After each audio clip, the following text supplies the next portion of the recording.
ту астына! Тіктір! Солға зіл!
Қазақстан Республикасының мемлекеттік туын көтеру құқығы, жауынгерлік дайындық үздігі, бірінші оқу ротасының, екінші взводының, 4-ші бөлімшесінің сарбаз атқышы қатардағы Бекқожа Медхат Еділовна беріледі.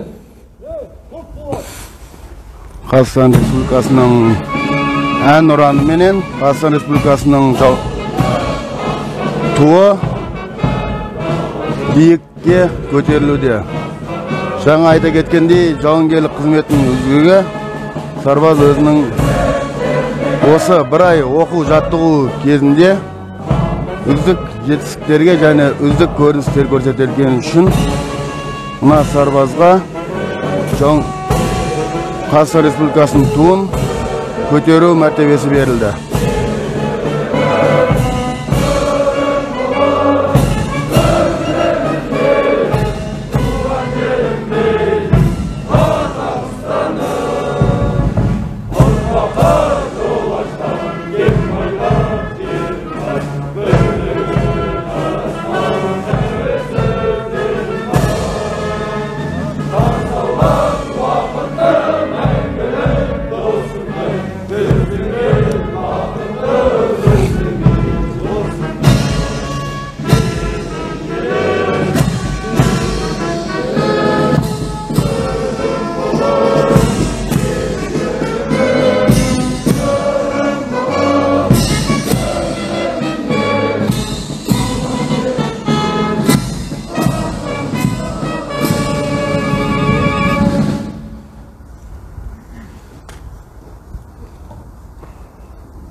Құрметті офицер мырзалар, сержанттар мен сарбаздар.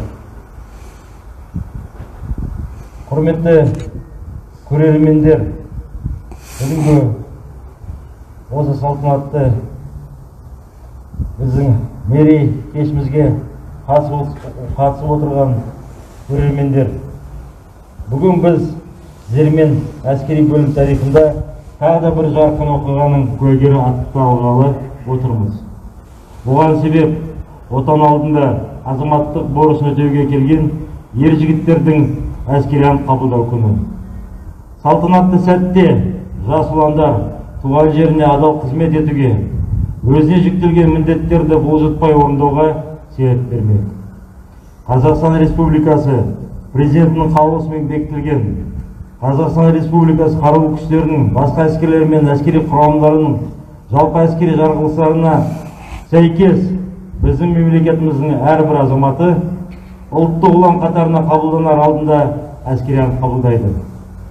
Бұл әскерде қызмет етудің мемлекеттік маңыздылығын, ерекшеліктерінің құқықтығын және моральды саяси актов есептеледі. Господа офицеры, сержанты, солдаты, уважаемые ветераны, гости, зрители. Сегодня в истории нашей воинской части еще одна знаменательная дата. День принятия присяги молодым пополнением призыва 2020. В статье 36 Конституции Республики Казахстан гласит: защита Республики Казахстан является священным долгом и обязанностью каждого его гражданина. Военная присяга – это основной нерешимый закон воинской жизни. В ней отражены высокие и благородные идеалы по защите нашего Отечества. Каждый военнослужащий, принимая ее, берет на себя обязанности, исполнение которых составляет смысл и цель прохождения военной службы. В присяге сочетаются требования государства, патриотические убеждения и личные моральные обязательства военнослужащих и готовность добросовестно и честно выполнять свой конституционный долг. Смысл присяги – это священная клятва на верность народу Казахстана, его законно избранному президенту, правовое и нравственное обязательство защищать честь, свободу и независимость Отечества. День принятия военной присяги – это необычное и не рядовое событие в жизни каждого подразделения части. Военная присяга станет для каждого из вас тем самым важным, нравственным и моральным ориентиром, который вы пронесете через всю армейскую жизнь.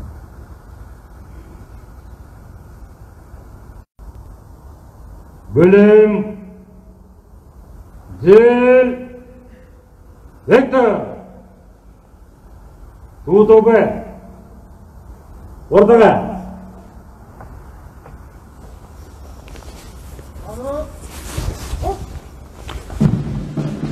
Құрметті ата-аналар, міне әскери ант қабылдау рәсімі уже басталайын деп жатыр.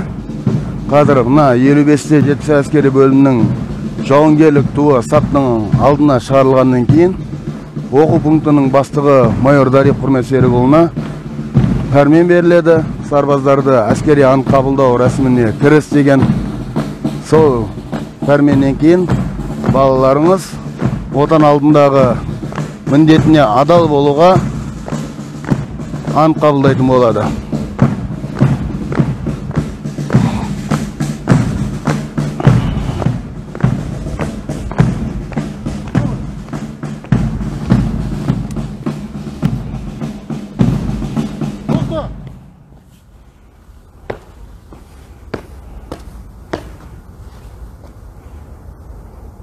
Бөлім командирінің орынбасары, жас сарбаздарды әскери ант қабылдау рәсіміне кіріс.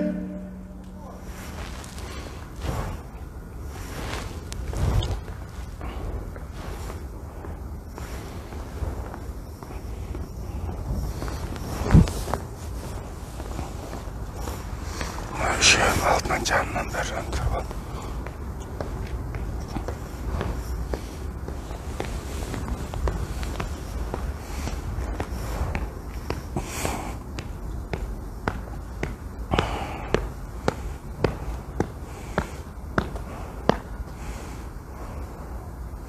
Оқу пункті түзіл! Тік тұр! Рота командирлері мен взвод командирлері әскери ант қабылдау рәсіміне кіріс!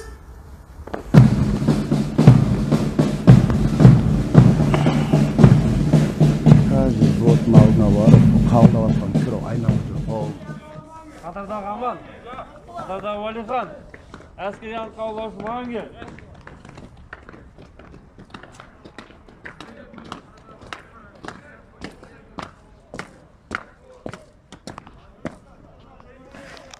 Ағай, бізден қатардағы Уәлихан әскери ант қабылдауға келіп тұр. Господин старший лейтенант, рядовой Аман, для принятия военной присяги прибыл.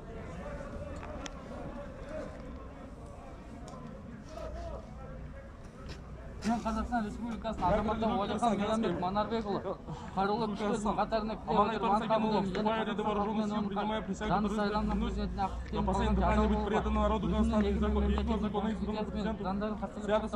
салтанатты түрде ант етемін. Мен өз отанымды тәуелсіз Қазақстанның мемлекеттік ержүрек әрі батыл қорғаушысы болып ант етемін.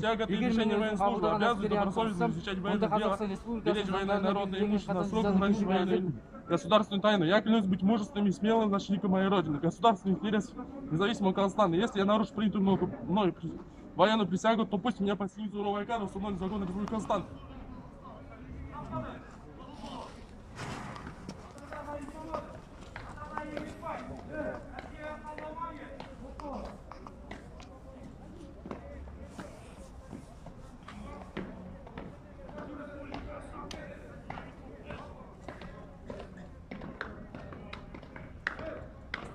Қазақстан Республикасына қызмет етемін.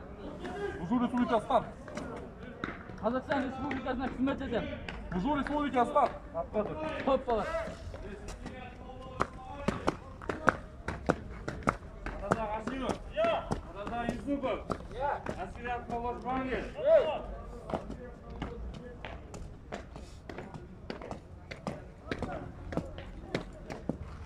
Господин старший лейтенант, рядовой Ашимов на принятие военной присяги прибыл. Господин старший лейтенант рядовой Юсупов для принятия воинской присяги прибыл.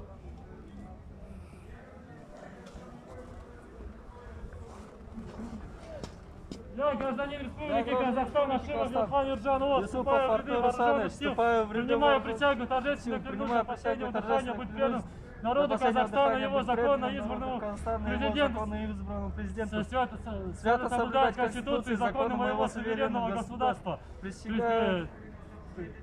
переносить тяготи лишения военной службы.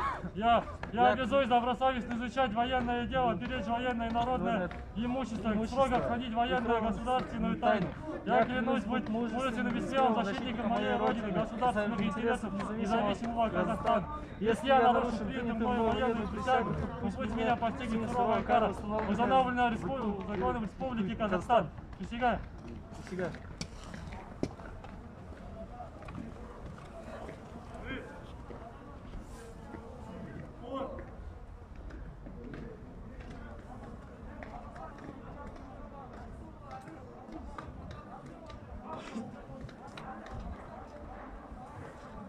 Служу Республике Казахстан! Служу Республике Казахстан! Отпадок! Есть! Есть! Қатардағы Өміржан. Қатардағы Ашмұхан. Әскери атқаулар Жуангер.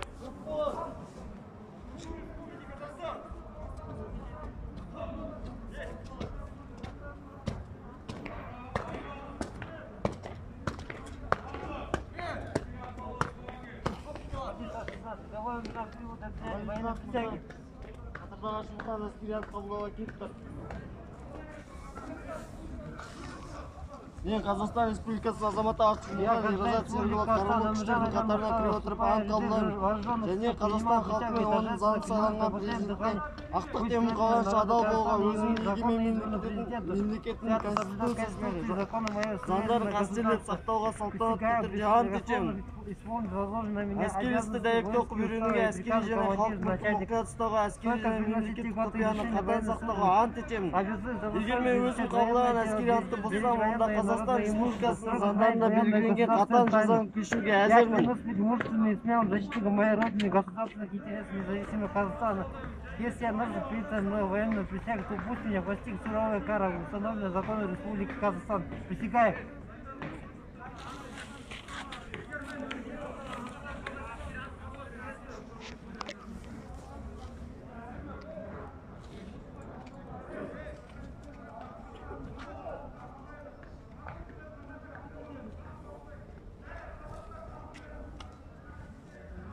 Қазақстан Республикасына қызмет етемін. Служу Республике Казахстан. Атпадок.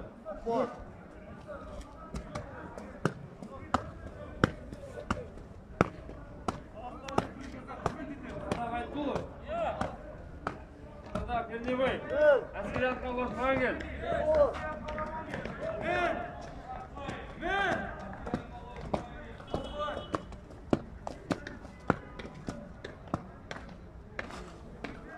Аға лейтенант Мырза, қатардағы передовой әскери ант қабылдауға келіп тұр. Господин старший лейтенант, рядовой Отков для принятия военной присяги прибыл.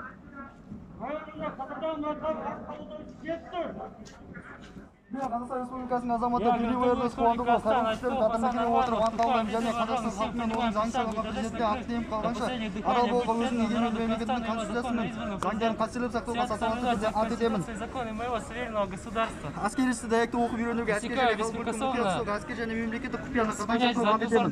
Мен өз отанымның тәуелсіз Қазақстан мемлекетінің ержүрек әрі батыр болуға үшін болуға ант етемін. егер мен өзім қабылдаған әскери антты бұзсам, онда Қазақстан Республикасының заңдарында белгіленген қатаң жазаны кешуге әзірмін.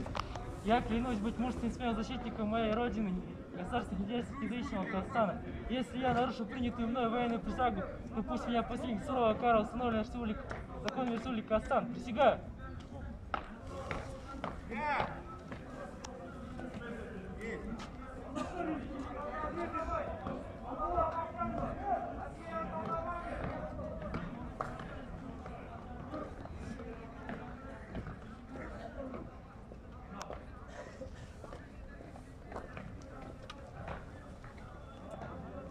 Қазақстан Республикасына қызмет етемін. Служу Республике Казахстан. Абхазар. Құп болады. Қатардағы Талапқан. Қатардағы Қожа Гапаров. Әскери ант қабылдаушы маған кел.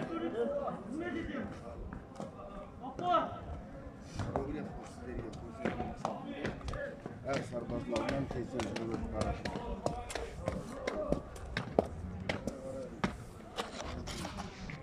Господин старший лейтенант, рядовой Кожухаров для принятия воинской присяги прибыл.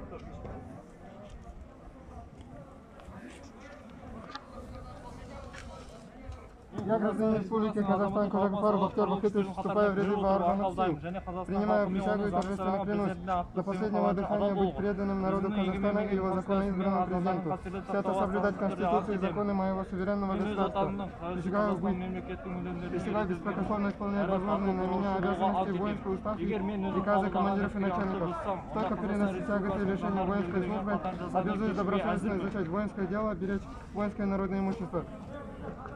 Я клянусь быть мужественным и смелым защитником моей родины, государственных интересов независимого Казахстана. Если я нарушу принятую мною присягу, то пусть меня постигнет суровая кара, установленная законом Республики Казахстан.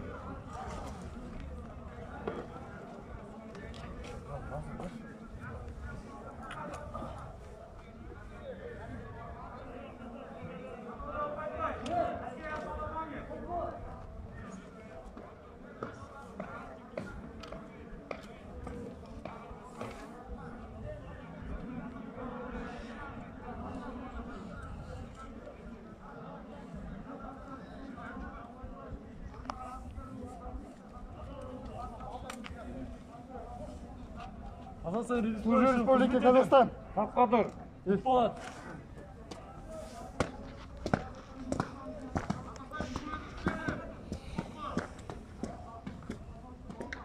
Қатардағы Нұрғалиев. Қатардағы Мәдениет. Әскери антқа қабылдаушы маған кел.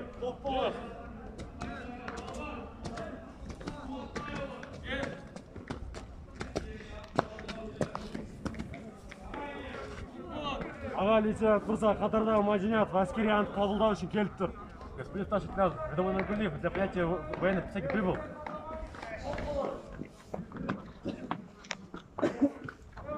Мен Қазақстан Республикасының азаматы Мәдениет дәуіріндегі Абаев қарулы күштердің қатарына кіре отырып ант қабылдаймын. Қазақстан халқы мен оның заңын сайланған президентіне ақтық қалғанша адал болып, заңдарын қастерлеп сақтауға салтанатты түрде ант етемін. Әскери істі дәйекті оқып үйренуге, әскери және халық мүлкін мұқият ұстауға, әскери және мемлекеттік құпияны қатаң сақтауға ант етемін. Мен өз отаным тәуелсіз Қазақстанның мемлекет мүдделерін ержүрек әрі батыл қорғаушысы болуға ант етемін. Егер мен өзім қабылдаған әскери антты бұзсам, онда Қазақстан Республикасының заңдарында белгіленген қатаң жазаны кешуге әзірмін.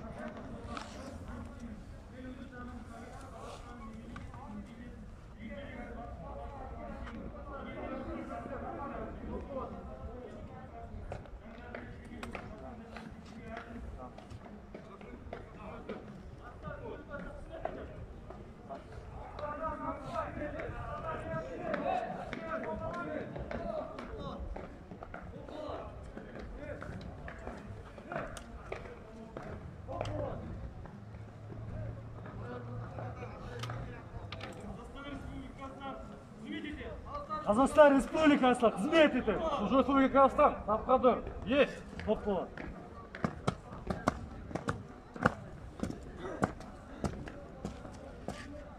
Сардар Жұмабаев, Сардар Магаз, әскери анықталушы Мангел.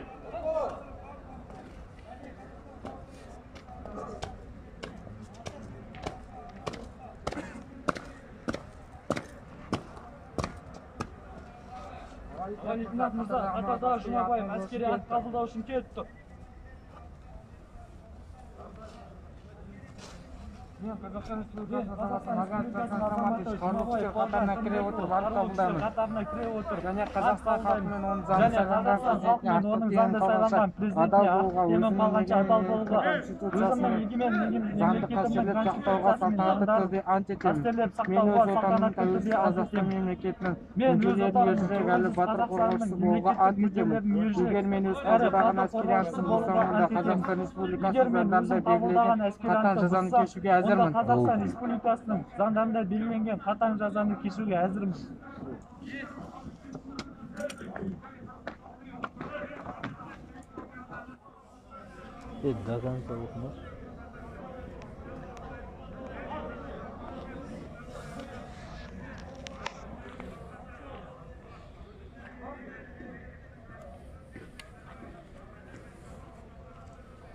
Қазақстан Республикасына қызмет етемін. Сапқадыр. Сапқадыр.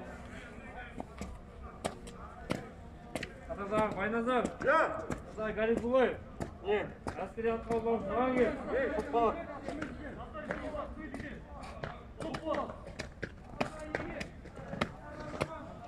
Господин старший лейтенант, рядовой Байназар для принятия военной присяги прибыл. Аға лейтенант Мырза, қатардағы Гарифулаев әскери ант қабылдау үшін келіп тұр.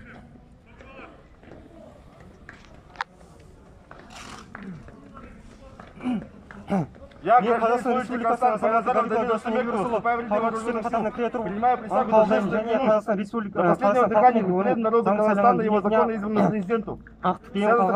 Адал болуға, өзінің мемлекеттің конституциясы мен заңдарын обязуюсь добросовестно изучать военное дело, беречь военное народное имущество, служить военную государственную тайну, закрыть имущественные сделанные защитником моей родины, Казахстана. Если я нарушу принятую мою военную присягу, то пусть мне постигнет суровая кара установленного законом Республики Казахстан. Присягаю! ұстауға, әскери және мемлекеттік сақтауға, ант сақтау етемін.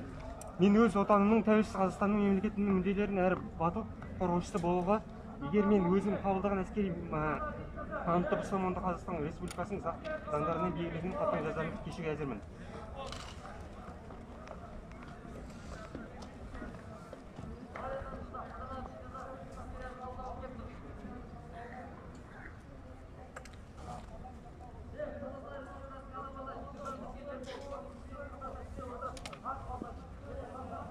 Служу Республики Казахстан. Қазақстан үшін қызмет етемін. Сапқадыр. Есть. Атазар Омар. Атазар Қайрат. Әскери ант қабылдаушы Мангел.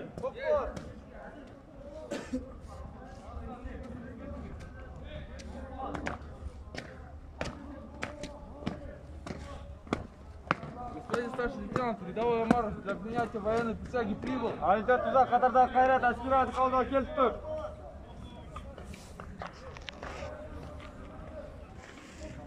Мен Қазақстан Республикасы азаматы Қайрат Туза Қайратұлы қарулы күштердің қатарына кіре отырып, ант қабылдаймын.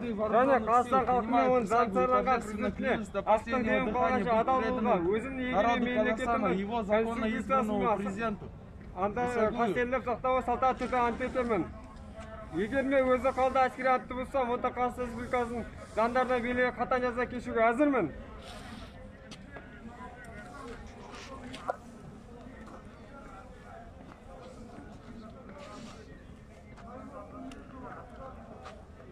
Служу Республики Қазақстан Республикасына қызмет етемін. Сапқадыр.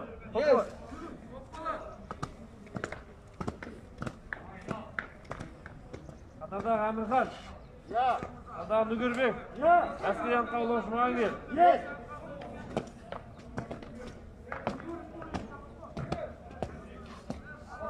Господин старший лейтенант, рядовой Нүгірбек для принятия военной присяги прибыл.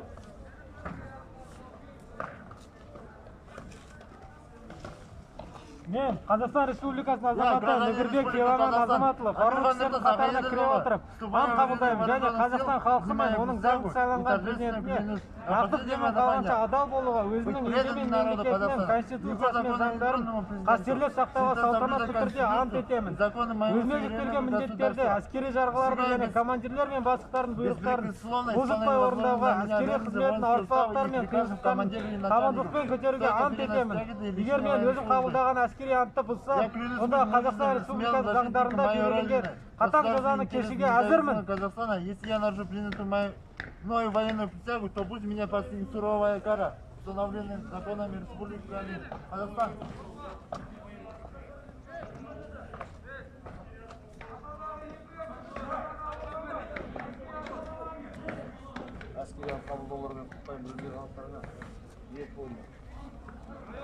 Қазақстан Республикасына қызмет етемін. Республика Казахстан. Есть!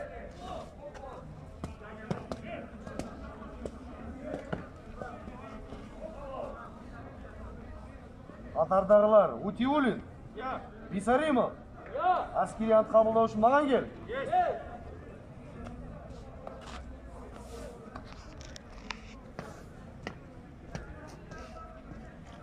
Господин полковник, господин майор рядовой Утиулин для Господин майор рядовой Бисаримов для принятия военной присяги прибыл.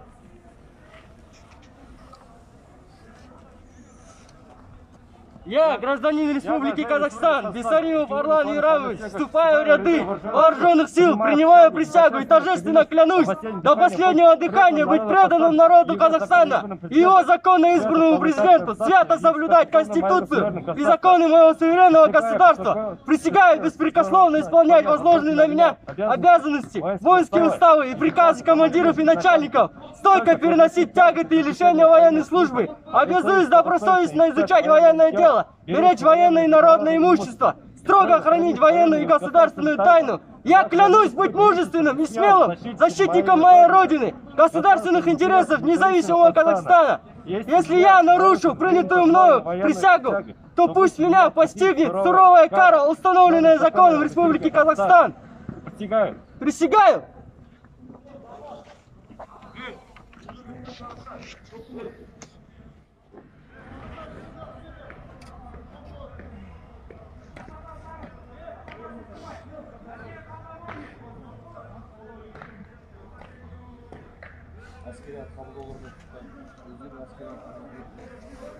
Служу Республике Казахстан. Служу Республике Казахстан. Есть. Атардағы Серік, Я. Атардағы Спан, Я. әскери ант қабылдау үшін маған кел. Есть.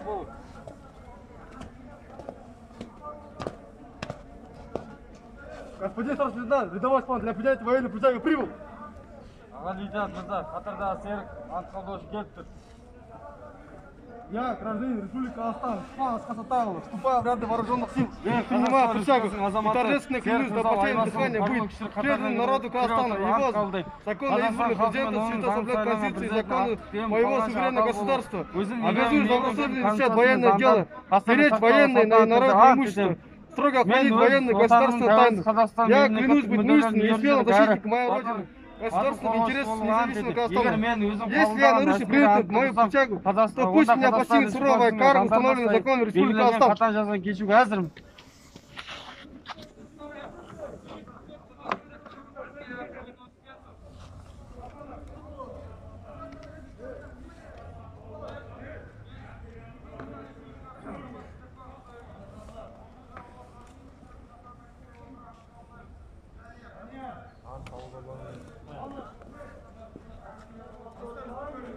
Служу Республики Казахстан. Қазақстан Республикасына қызмет етемін. Атқадыр. Есть болып. Қатардағы Ахмет, Қатардағы Мақаш, әскери ант қабылдау үшін маған кел. Көп болады.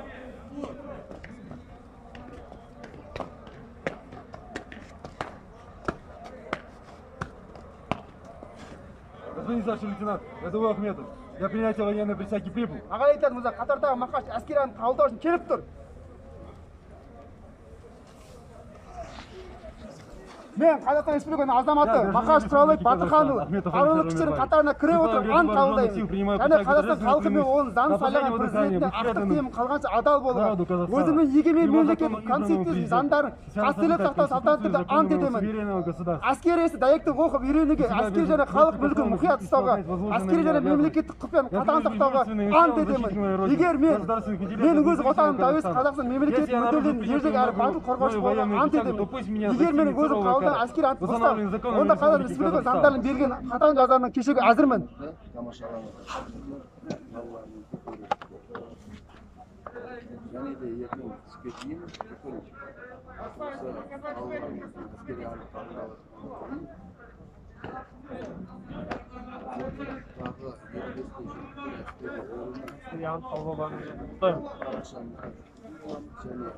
Қазақстан Республикасында қызмет етемін. Служу Республике Казахстан. Тапқа тұр. Құп болады.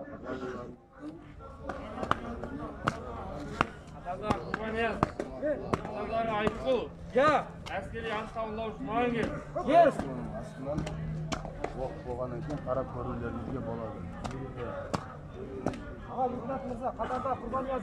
Господин старший лейтенант, Қабылдау кеп тұр. рядовой отход для принятия военной присяги к прибыл.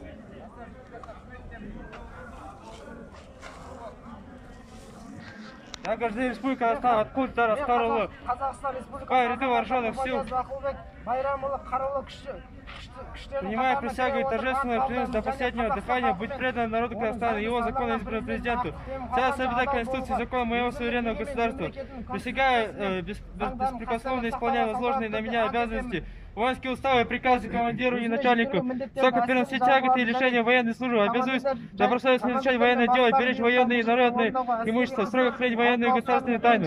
Я клянусь быть мужественным и смелым защитником моей родины, государственных интересов независимого Казахстана. Если я нарушил приобретенную мною военную присягу, то пусть меня посеет строго кара своего закона Республики Казахстан. Присягаю! Егер мен өзім қабылдаған әскери антты бұзсам, онда Қазақстан Республикасының заңдарында белгіленген қатаң жазаны кешуге әзірмін.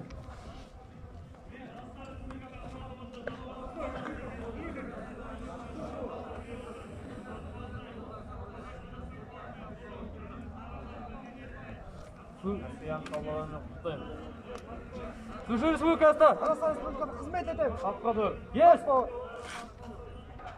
Қатардағы Әлмахан. Қатардағы Іңкер. Әскери ант қабылдаушы маған кел.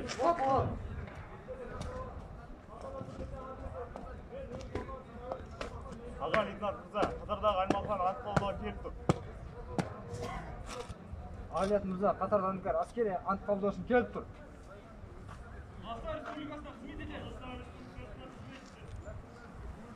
Мен Қазақстан Республикасының азаматы Іңкәр Бекаш Ережеұлы қарулы күштердің қатарына кіре отырып ант қабылдым. Және Қазақстан халқы мен оның заңды сайланған президентіне ақ тиым қалғанша адал болуға, өзінің елген мемлекетінің конституциясы мен заңдарын қастерлеп сақтауға салтанатты түрде ант етемін. Өзім жүктелген міндеттерді әскери жарғыларды және командирлер мен бастықтардың бұйрықтарын мұзды орындауға, әскери қызметтің артықшылықтары мен қиыншылықтарын табандылықпен көтеруге ант етемін. Әскери істі дәйекті оқып үйренуге, әскери және халық мүлкін мұқият ұстауға, әскери және мемлекеттік құпияны қатаң сақтауға ант етемін. Мен өз отанымның тәуелсіз Қазақстанның мемлекеттік мүдделерін ержүрек әрі батыл қорғаушысы болуға ант етемін. Егер мен өзім қабылдаған әскери антты бұзсам, онда Қазақстан Республикасының заңдарында белгіленген қатаң жазаны кешуге әзірмін.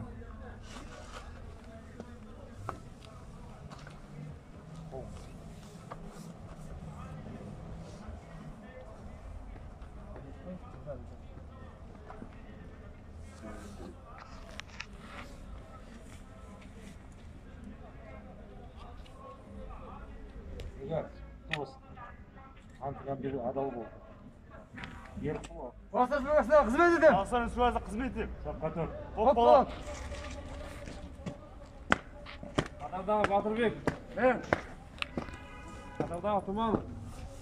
Әскери ант қабылдаушы маған кел. Оқ болады. Господин старший лейтенант рядовой Батырбеков прибыл для принятия военной присяги. Господин старший лейтенант рядовой Туманов прибыл для принятия военной присяги прибыл.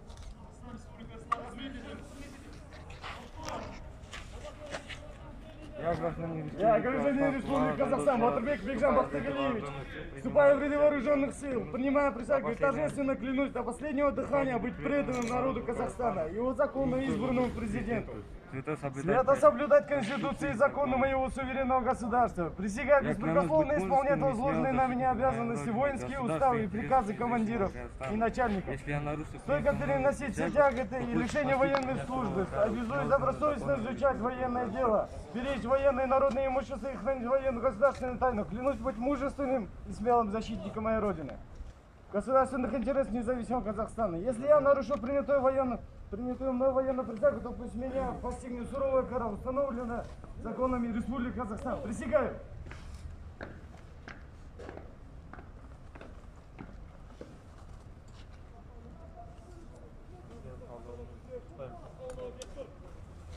Служу Республике Казахстан. Служу Республике Казахстан.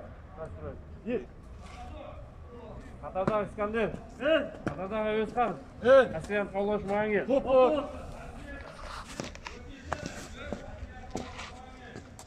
Атадағы Әуезхан, старший лейтенант мырза. Атадағы Әуезхан әскери ант қабылдауға келіп тұр. Аға лейтенант мырза, Қатардағы Искандер әскери ант қабылдау үшін келіп тұр. Мен Қазақстан Республикасының азаматы Искандер Нұрғол Батырханұлы қарулы қатарына кіре отырып, және Қазақстан халқы мен оның заңды сайланған президентіне өзінің егемен мемлекеттік конституциясымен заңдарын қастерлеп сақтауға салтанатты түрде ант етемін. Мен өз отанымның тәуелсіз Қазақстан мемлекеттік мүдделерін әрі батыл қорғаушысы болуға ант етемін. Егер мен өзім қабылдаған әскери антты бұзсам, онда Қазақстан Республикасының заңдарында белгіленген қатаң жаза кешуге әзірмін.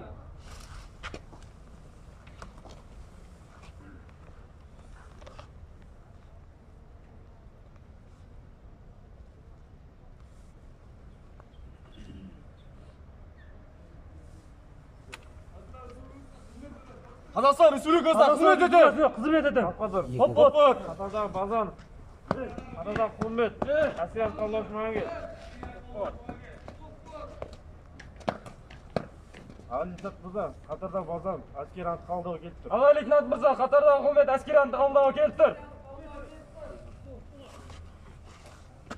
Мен Қазақстан Республикасының азаматы Құлмет Бақытжан Құлметұлы қарулы күштер қатарына кіре отырып ант қабылдаймын. Өзіме жүктелген міндеттерді әскери жарғылар және командирлердің бастықтарының бұйрықтарын бұлжытпай орындауға, әскери істің ауыртпалығы мен қиыншылықтарын табандылықпен көтеруге ант етемін. Мен өз отаным тәуелсіз Қазақстан мемлекеттік мүдделерінің ержүрек әрі батыл қорғаушысы болуға ант етемін. Егер мен өзім қабылдаған әскери антты бұзсам, онда Қазақстан Республикасының заңдарында белгіленген қатаң жазаны кешуге әзірмін. Өз отанымның тәуелсіздік Қазақстан мемлекетінің мүдделерін ержүрек әрі батыл қорғаушысы болуға ант етемін. Егер мен өзім қабылдаған әскери антымды бұзсам, Қазақстан Республикасының заңдарында белгіленген қатаң жазаға кешуге әзірмін.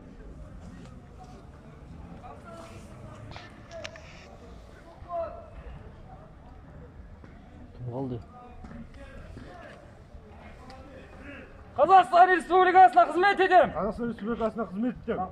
Отпат. Атадағы Симакин. Атадағы Қанибек. Әскери ант қабылдаушы Мағангер.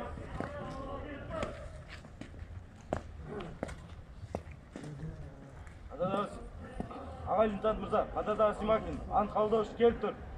Аға лейтенант мырза, Қатардағы Қанибек ант қабылдау үшін келіп тұр.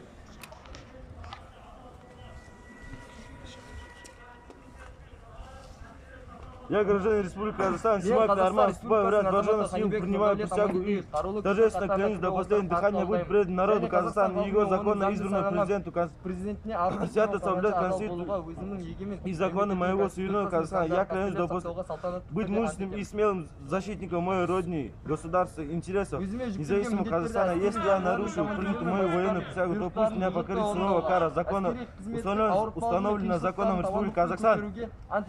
Әскери істі дәректі оқып үйренуге, әскери және халық мүлкін мұқият ұстауға, әскери және мемлекеттік құпияны қатаң сақтауға ант етемін. Мен өз отаным тәуелсіз Қазақстан мемлекеттік мүдделерін ержүрек әрі батыл қорғаушысы болуға ант етемін. Егер мен өзім қабылдаған әскери антты бұзсам, онда Қазақстан Республикасының заңдарында белгіленген қатаң жазаны кешуге әзірмін.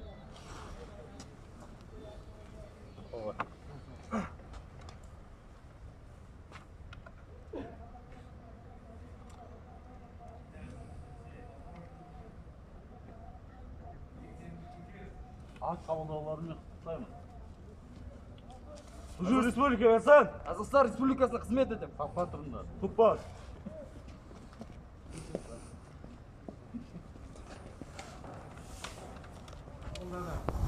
Командирі майор Айманбек. Еркін тұр! Еркін тұр! Еркін тұр! Жүл! Тіп тұр! Назар! Ортаға! Полковник мырза, 55-71 әскери бөлімінің 2020 жылғы шақырылымы 332 жас сарбаздары әскери ант қабылдады. Оқу пунктінің бастығы майор Зарипов.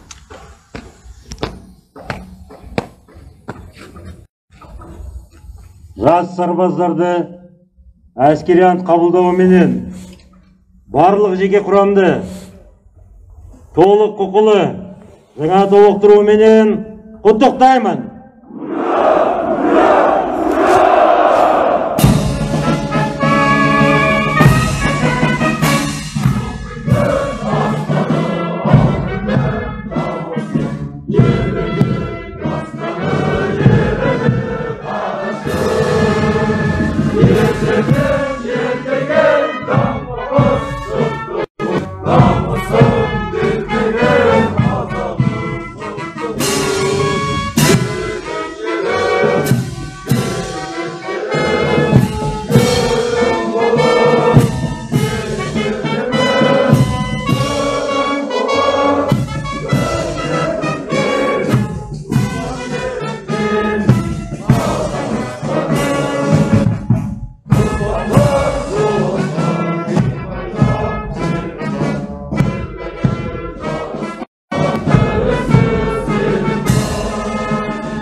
Слово для поздравления предоставляется председателю Совета ветеранов воинской части 5571 регионального командования Омской национальной гвардии Республики Казахстан, полковнику в отставке Джуз Владимиру Ивановичу.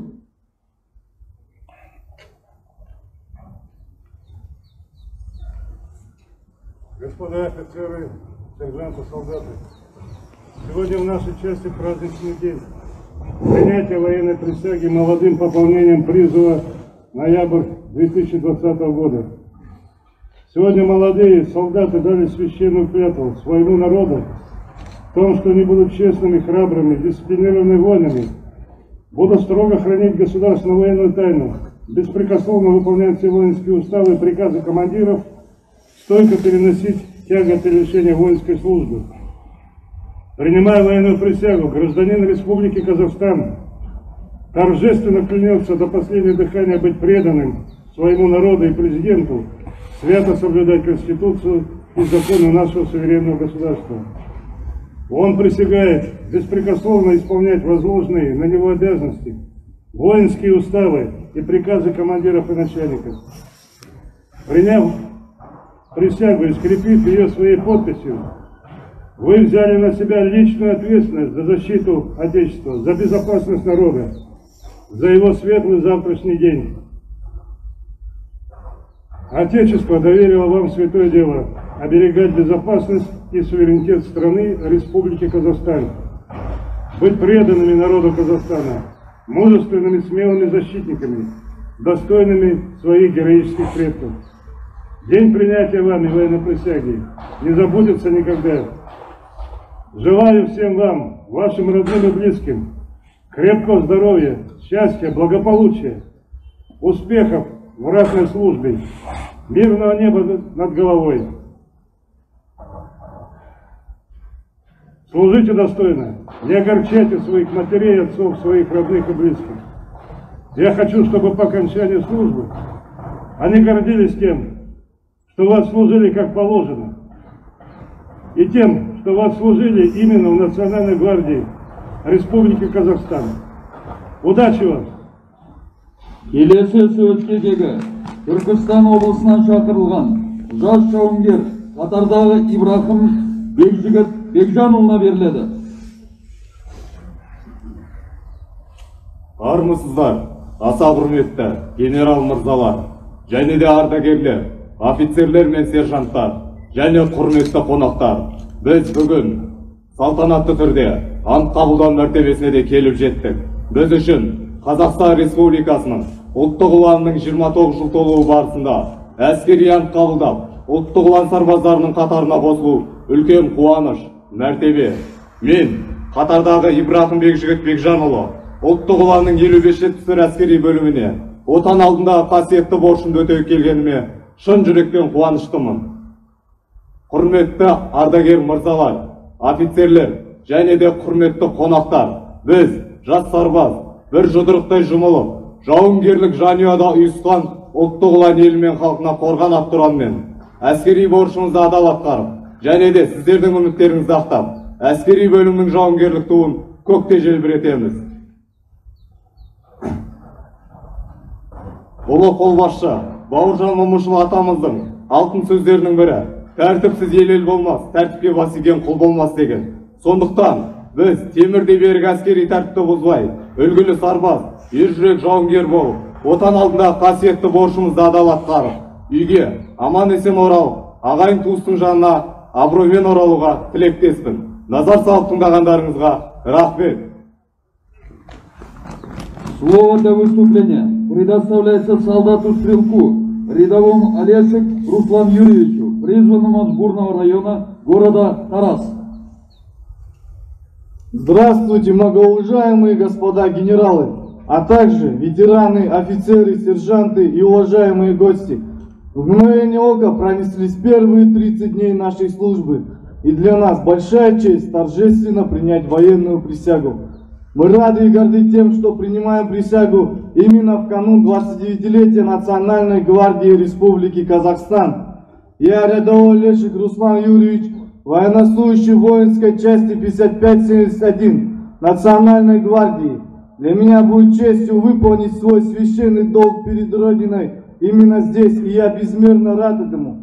Многоуважаемые господа генералы, ветераны, офицеры, сержанты и уважаемые гости, мы, воины, должны быть едины и с громким девизом «Национальная гвардия – единая боевая семья». За нами народ, за нами страна. Идти вперед и поднимать боевое знамя воинской части все выше и выше. Уважаемые солдаты, сослуживцы, одно из золотых слов нашего президента Республики Казахстан, Верховного Главнокомандующего Токаева Касым-Жомарта Кемелевича: мы дети народа, для которого честь всегда была превыше всего. Так что мы должны быть тверды как сталь, быть примерными солдатами, быть храбрыми и примером для молодого поколения, и гордостью для офицеров и сержантов, оправдать все ожидания нашего народа, быть верным нашей военной присяге. Мы должны с честью выполнить свой воинский долг перед Родиной и вернуться домой, ведь нас дома ожидают наши родные, отцы, матери, братья, сестры и друзья. Спасибо за ваше пристальное внимание.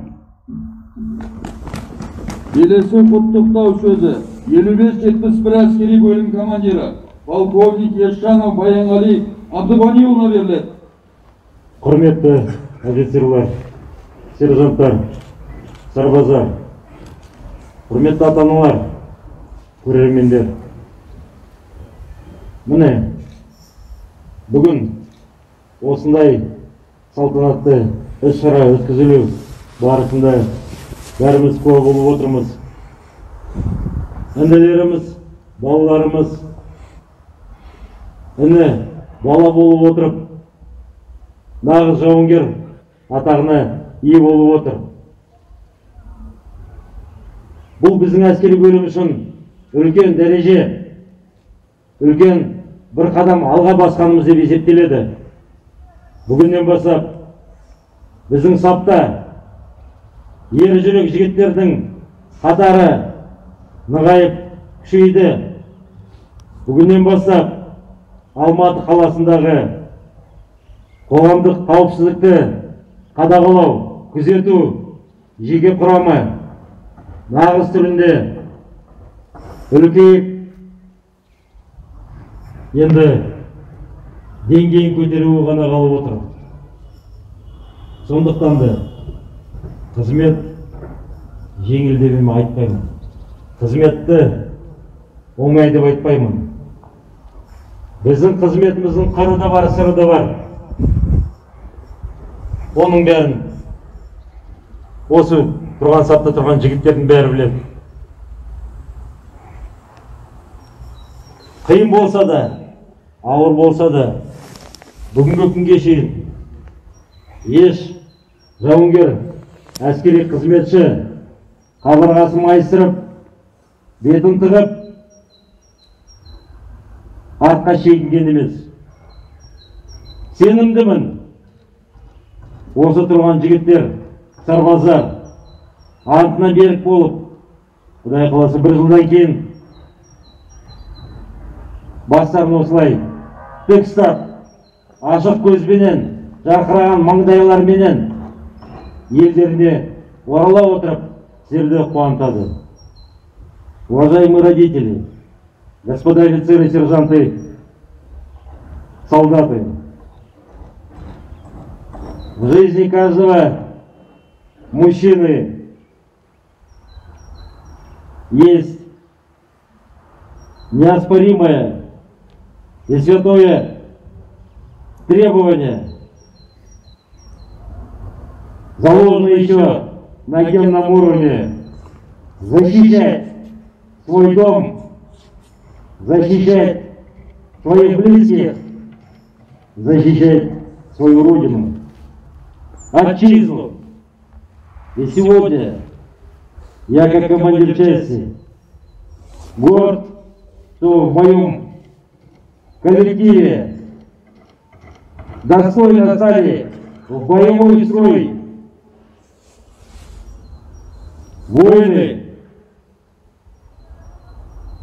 Именно эти военнослужащие пополнили достойные ряды нашей воинской части, нашего коллектива. Уверен, с новыми силами служба в Национальной гвардии, служба на благо нашего государства, служба на благо нашего города будет все крепче в вопросах дисциплины, все качественнее в вопросах выполнения боевых задач, все ярче в интересах каждого военнослужащего нашей части. Убежден, что через год ваши дети, наши военнослужащие в полном здравии, в полном составе вернутся домой и всю жизнь пронесут в себе, в своем сердце и с гордостью будут вспоминать службу в Национальной гвардии Республики Казахстан. Спасибо за внимание.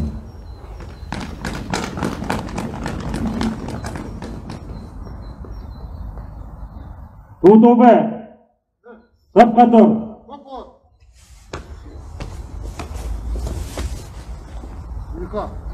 Адам!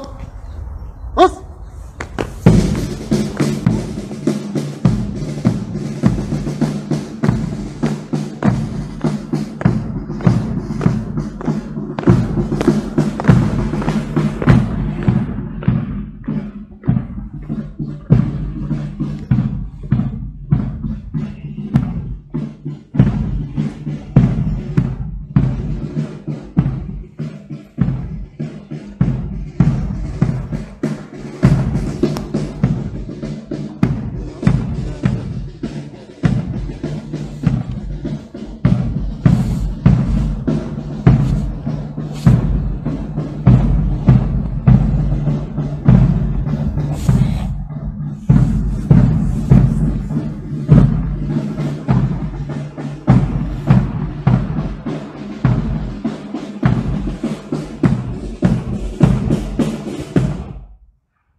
Бу взводы алға.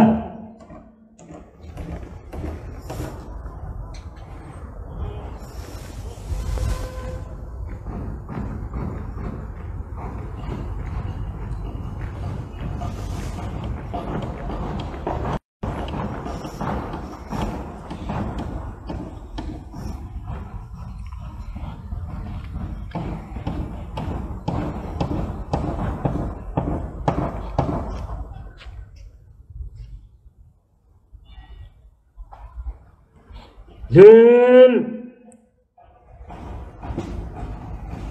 Вектор!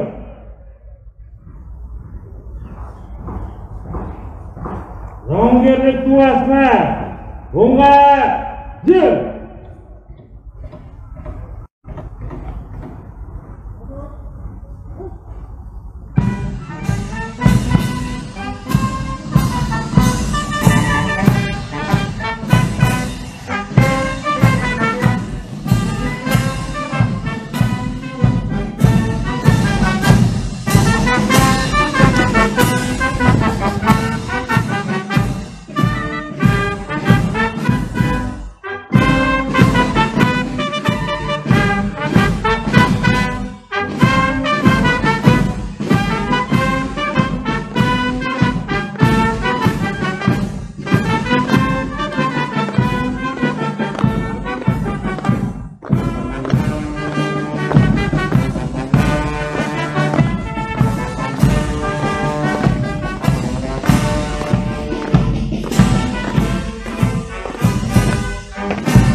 Жерге тұр.